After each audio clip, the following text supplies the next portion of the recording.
देशों में जाकर मुस्लिम देशों में जाकर दहाड़े थे देश के लिए। हिंदुओं ने भी उनको कहीं ना कहीं वोट दिया है, माने या ना माने कोई। ओवैसी ने आरजेडी का, तेजस्वी यादव का, लालू प्रसाद यादव का, कांग्रेस का, राहुल गांधी का, सबका अहंकार तोड़ दिया। बिहार चुनाव में एनडीए को तो बहुमत मिला ही है, लेकिन एक बड़ा उलटफेर हुआ है सीमांचल में। सीमांचल में असदुद्दीन ओवैसी की पार्टी 5 सीटों पर जीत हासिल की है, जो पिछले बार के विधानसभा 2020 के चुनाव में भी वो 5 सीट जीत कर आए थे। हालांकि 4 विधायक टूट जाने के बाद वो आरजेडी में चले गए थे, लेकिन जो भी 4 विधायक वहां से जीते थे वो तमाम जो विधायक है वो हार गए हैं। इसी मुद्दे पर बारीकी से बातचीत करने के लिए हमारे सहयोगी आंचल है। आंचल, क्या कहेंगे आप? 5 सीटों पर ओवैसी जीत गए हैं। प्रेस कॉन्फ्रेंस में आकर ओवैसी ने क्या कुछ कहा है? सद्दाम, क्या कुछ ओवैसी ने कहा है उस पर हम बाद में आएंगे, लेकिन सबसे पहले हम ये बात करते हैं। सीमांचल में 25 सीटों पर उन्होंने चुनाव लड़ा था, जिनमें से 5 सीटों पर उनके जो एमएलए हैं वो बन गए हैं, मतलब 5 सीटें जो हैं वो जीत चुके हैं। और वैसी की बात करें तो 26 राउंड वोटिंग मतगणना हो गई है, तो 27,000 से वो लीड भी कर रहे हैं, तो मतलब वो भी सीट उनके खाते में ही चली गई है। अब ओवैसी आते हैं, प्रेस कॉन्फ्रेंस करते हैं, बहुत बड़ी बड़ी बातें करते हैं कि मैंने पहले ही कहा था कि आरजेडी बीजेपी को नहीं रोक पाएगी, नहीं रोक पाएगी, ये मैंने पहले ही कहा था। आप मेरे बयान उठाकर देख लीजिए। लेकिन सबसे बड़ा फैक्टर यहाँ पर जो सामने आता है कि ओवैसी खुद सामने से जाते हैं और लेटर लिखते हैं और कहीं ना कहीं महागठबंधन में शामिल होने का न्योता देते हैं, लेकिन डायरेक्टली नहीं, लेकिन इनडायरेक्टली उधर से मना कर दिया जाता है, वो शामिल नहीं करते हैं। अगर शामिल करते तो बहुत बड़ा उलटफेर हमें देखने को मिलता। महागठबंधन और भी स्ट्रांग जो है, जो पीछे इतना पीछे नहीं रहता, वो स्ट्रांग नजर आता, लेकिन वहां से उनको कोई तवज्जो नहीं दी गई। जिसके बाद अब ओवैसी ने तंज भी कसा है कि आरजेडी बीजेपी को नहीं रोक पाएगी, ये मैंने पहले ही कहा था। साथ ही उन्होंने जो भी उनके उम्मीदवार जीते हैं उनको उन्होंने धन्यवाद कहा है, और कि उन्होंने मेहनत की और जनता ने उन पर भरोसा जताया, तो उसके लिए भी उन्होंने जनता को धन्यवाद किया। काम क्या आया असदुद्दीन ओवैसी का सीमांचल में? लोगों के बीच क्या रहा जहन में? भड़काऊ भाषण या फिर जनताओं के मुद्दे? देखिए, ये आपको भी पता है कि जो भी सीमांचल में जो आबादी है, मुस्लिम आबादी है, तो वो देख रही थी कि हम किस पर भरोसा जता पाएँ। आरजेडी पर उसने भरोसा जताया था, लेकिन उस हिसाब से उसको चीज़ें नहीं मिली। और जो भी बयान रहे उनके ओवैसी को लेकर, आपने इससे पहले जिक्र किया था कि तेजस्वी की तरफ से क्या कुछ कहा गया था, वो सारी चीज़ें भी जहन में थी। और जो उम्मीदवार उतारे गए, सबसे बड़ा फैक्टर यही रहा कि जो उम्मीदवार उतारे गए वो जनता के बीच में जा रहे थे। क्योंकि यहाँ पर जैसे हम देखते हैं कि भाई हमारी आवाज कौन ऊपर करेगा। आप सरकार किसी की भी बन जाए, हो सकता है कि आरजेडी की सरकार आए, हो सकता है कि बीजेपी सरकार बना ले जाए एनडीए की, लेकिन यहां से जो हमारा नेता हो वो कैसा होना चाहिए, तो वो बहुत बड़ा फैक्टर काम आया है। यहाँ पर जो उम्मीदवार उतारे गए हैं, मुझे लगता है वो बहुत स्ट्रांग थे। ओवैसी ने वो चुन चुन कर उतारे हैं। पिछली बार अगर आपने जिक्र किया कि 5 उम्मीदवार उतारे गए थे, इनके 5 उम्मीदवार जीत कर आए थे, मतलब 5 एमएलए थे उनके, लेकिन फिर जब सरकार जो भी चीज़ें होती है, खेल होता है वहाँ पर, तो 5 उधर जाते हैं आरजेडी के पास, लेकिन एक का ही टिकट हो पाता है। शहनवाज का आप भी जानते हैं, 4 का टिकट ही काट दिया जाता है।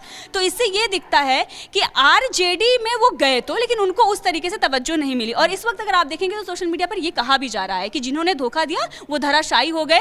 और ओवैसी का एक बयान मुझे याद आता है, जब उन्होंने कहा था कि मैं सीमांचल में लड़ूंगा, और बहुत ही स्ट्रांग होल्ड नजर आ रहा है, आवाज उठाता रहूंगा, मैं बहुत अच्छी तरीके से लड़ाई लड़ूंगा, लेकिन जब मैं जीत जाऊंगा तो कोई ये ना कहे कि मम्मी मेरी चॉकलेट छीन ली। तो अब वही सारी चीजें सोशल मीडिया पर चल रही है कि चॉकलेट तो उन्होंने तेजस्वी की छीन ली है, तेजस्वी उन्होंने तंज भी कसा था। साथ ही ओवैसी ने प्रेस कॉन्फ्रेंस करी, उसमें उन्होंने बड़ी बात ये कही कि महिलाओं के लिए, वहां के विकास के लिए हमारे जो लोग हैं, जो हमारे उम्मीदवार हैं, वो लगातार आवाज उठाते रहेंगे।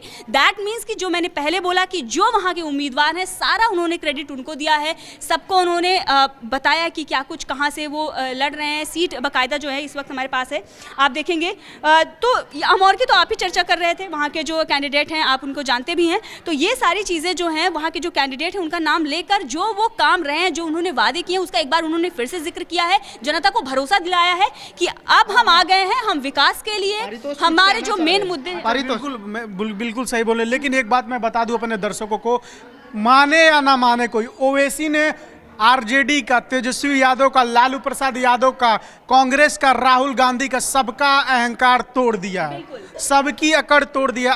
कांग्रेस ओवैसी को अपने साथ नहीं लेना चाहती है। आरजेडी के नेता तेजस्वी यादव कहते हैं कि हम ओवैसी के साथ नहीं जाएंगे, लेकिन ओवैसी ने अपने अकेले दम पर बता दिया है कि हम किसी से कम नहीं। सोचिए, कांग्रेस इतनी बड़ी पार्टी, देश की इतनी बड़ी पार्टी, और बिहार में ओवैसी की पार्टी से भी नीचे। अब सोचिए, बिल्कुल ओवैसी ने बता दिया है राहुल गांधी को, तेजस्वी यादव को, और जो लोग पांच सीटें वो लेकर आते हैं, जहां पर कांग्रेस 2 सीट भी, अगर आप देखेंगे 2 सीट में सिमट जा रही है, 1 सीट उसे मिल रही है। ये आप क्या ग्राउंड पर काम कर रहे हैं? आपके कार्यकर्ता जमीन पर हैं भी या नहीं है? आप ये कहते हैं कि हम ईवीएम के खिलाफ जमीन पर उतरेंगे, आप जनता के बीच में जा नहीं पा रहे हैं। आप जो लड़ाई है जनता की वो लड़ नहीं आप देखिए, ओवैसी अपने उम्मीदवारों को खड़ा करते हैं, उन पर वो भरोसा जता पाते हैं। कांग्रेस क्यों नहीं जता पा रही है जनता के बीच में भरोसा कि वो उन पर भरोसा कर पाए? ऐसे उम्मीदवार वो क्यों नहीं दे पा रही है? सीमांचल हमेशा गढ़ कहा जाता है ओवैसी का। लेकिन एक और सवाल मैं पूछना चाहूँगा आंचल, देखिए वहाँ मुस्लिम वोट बैंक है, कांग्रेस से ज़्यादा सीट आना असदुद्दीन ओवैसी की पार्टी को, क्यों नहीं आरजेडी ने उनको गले लगाया? क्योंकि लेटर भी लिखा गया था गठबंधन के लिए। देखिए, ये तो आरोप लगता रहता है ओवैसी के ऊपर कि वो बीजेपी की बी टीम है, और बहुत सारे आरोप, तो कहीं ना कहीं उनको ऐसा लग रहा था, ओवर कॉन्फिडेंस भी बोल सकते हैं, या फिर उन्होंने तवज्जो नहीं दी ओवैसी को उस तरीके से, तो आज उसका खामियाजा वो भुगत रहे हैं। और उन्हें ये लग रहा होगा कि अगर हम शायद उन्होंने आगे एक कदम बढ़ाया था, एक कदम हम बढ़ाते, तो आज हम 1 नहीं होते, 11 होते। वाकई ये एक बड़ा सवाल है कि आरजेडी ने उन्हें गले नहीं लगाया, गठबंधन नहीं किया, जिसका खामियाजा आप तमाम दर्शक जान भी रहे हैं और देख भी रहे हैं। अब आप इस मुद्दे को लेकर क्या सोच रहे हैं? क्या असदुद्दीन ओवैसी का क्या कुछ काम आया? क्या मुसलमानों के जो वोट हैं, बस मुसलमानों की बात नहीं है, जिस तरीके से ऑपरेशन सिंदूर के बाद ओवैसी विदेशों में जाकर, मुस्लिम देशों में जाकर दहाड़े थे देश के लिए, हिंदुओं ने भी उनको कहीं ना कहीं वोट दिया है। ओवैसी को आपने एक वीडियो देखा होगा कि किस तरीके से दूध चढ़ाया जा रहा था, तो कहीं ना कहीं पूरे बिहार में ओवैसी का हिंदुओं के वहाँ हिंदू प्रत्याशी राणा रंजीत में थे, ढाका से वहाँ पे थे, लेकिन हिंदू जो वोटर हैं वो भी कहीं ना कहीं ओवैसी को वोट दिए। बिना हिंदू वोटर के ओवैसी इस तरीके से चुनाव नहीं जीत सकते। मतलब हिंदुओं का भी साथ मिला है। जो भी दर्शक अभी इस वीडियो को देख रहे हैं, जहाँ से भी देख रहे हैं, अपना एड्रेस भी बताइए और ओवैसी की जीत पर क्या कहते हैं वो भी बताइए। अगर आप हिंदू हैं, आपने वोट दिया, ये भी बताइए, मुसलमान हैं, वोट दिए, किसी भी जाति धर्म से हैं, कमेंट में बताइए। और मुझे तो लगता है कि हिंदुओं ने भी ठीक ठाक वोट दिया है, क्योंकि ऑपरेशन सिंदूर, मैं दोबारा से बोलूंगा, ऑपरेशन सिंदूर के बाद पाकिस्तान के खिलाफ जिस तरीके से मुस्लिम देशों में जाकर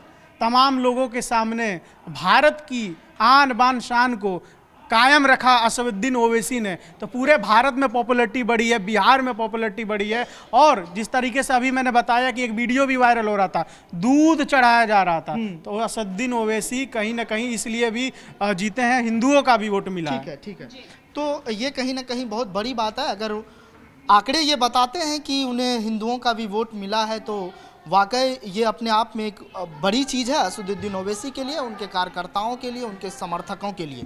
तो आप इस मुद्दों को लेकर क्या सोच रहे हैं, कमेंट कर बताइएगा ज़रूर। कैमरे के पीछे मिनहाज है, मेरा नाम सद्दाम करीमी है, और हमारे सहयोगी आंचल थी। आप हम लोगों को जनतंत्र पर सुन रहे थे। शुक्रिया।